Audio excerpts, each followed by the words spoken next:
Praise the lord. పుట్టు గుడ్డివాని గురించి ఈరోజు మనం ధ్యానిద్దామండి. ప్రభువైన యేసుక్రీస్తు ఒక మార్గంన వెళ్ళుచుండగా పుట్టు గుడ్డివాడు కనపడతారండి.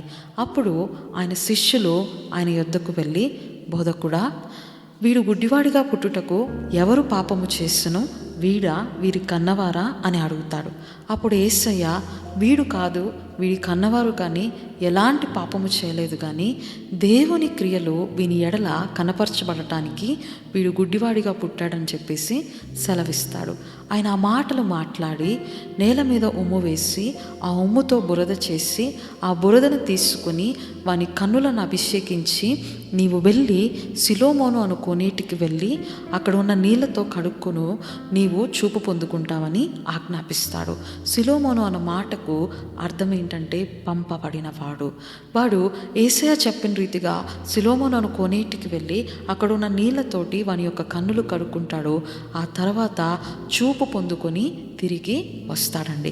ఎప్పుడైతే తిరిగి వస్తూ ఉంటాడో అక్కడ ఉన్న చుట్టుపక్కల వాళ్ళందరూ వాడిని చూచి చిన్నప్పటి నుంచి గుడ్డివాడిగా ఉంటూ భిక్షమెత్తుకుంటున్న ఆ పుట్టు గుడ్డివాడు వీడు కాదా అని మాట్లాడుకుంటారు. అయితే వీడే అని కొందరు, వీడు కాదు అని కొందరు, వీడు లాంటి వాడని మరికొందరు అనుకుంటారు.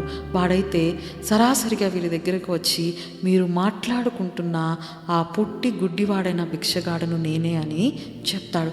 అయితే వాళ్ళు ఆశ్చర్యపోయి, ఒకప్పుడు నువ్వు గుడ్డివాడివి కదా, ఒకప్పుడు నువ్వు భిక్షమెత్తుకుంటావు కదా, ఒకప్పుడు నువ్వు చూడలేవు కదా, ఈరోజు నువ్వు ఎలా చూడగలుగుతున్నావు అని చెప్పేసి వాడిని అడుగుతారు.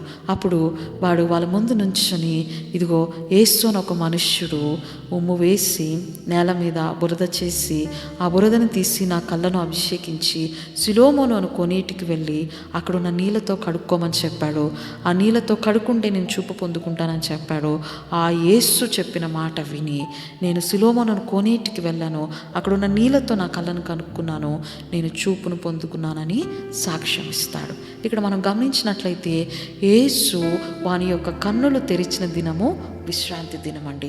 అయితే అక్కడున్న ప్రజలందరూ కూడా ఈ గుడ్డివాడిని తీసుకొని పరిసయ్యుల దగ్గరకు తీసుకెళ్తారు. పరిసయ్యులు వీడిని అడుగుతారు, ఇదిగో ఒకప్పుడు నువ్వు గుడ్డివాడివి, ఇప్పుడు నువ్వు చూపు పొందుకున్నావు, నీ కన్నులు తెరిచిన వాడిని గురించి నీవేమనుకుంటున్నావని ప్రశ్నిస్తారు. అప్పుడైతే నాకు తెలిసి ఆయన ప్రవక్త అయి ఉండొచ్చు అని చెప్పేసి సమాధానం ఇస్తాడు.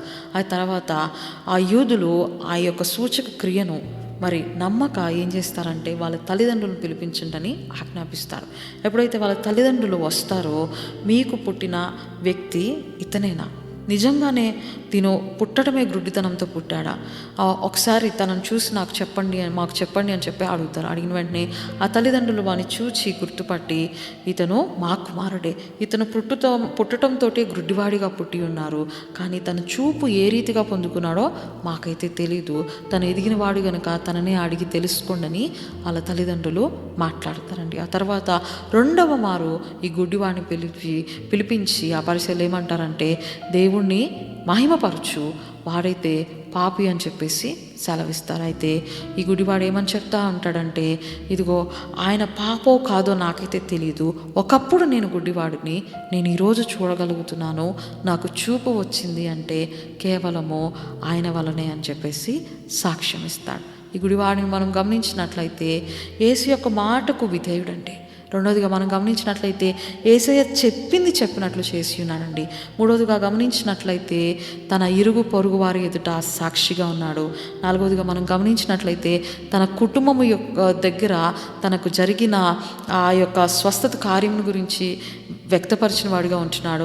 ఐదవదిగా మనం గమనించినట్లయితే పరిశీల ఎదుట కూడా ధైర్యముగా నిలబడి ఆ ప్రవక్త యొక్క కృప ద్వారా నేను స్వస్థత పొందుకున్నాను, చూడగలుగుతున్నానని సాక్ష్యము చెప్పిన వాడిగా ఉంటున్నాడు.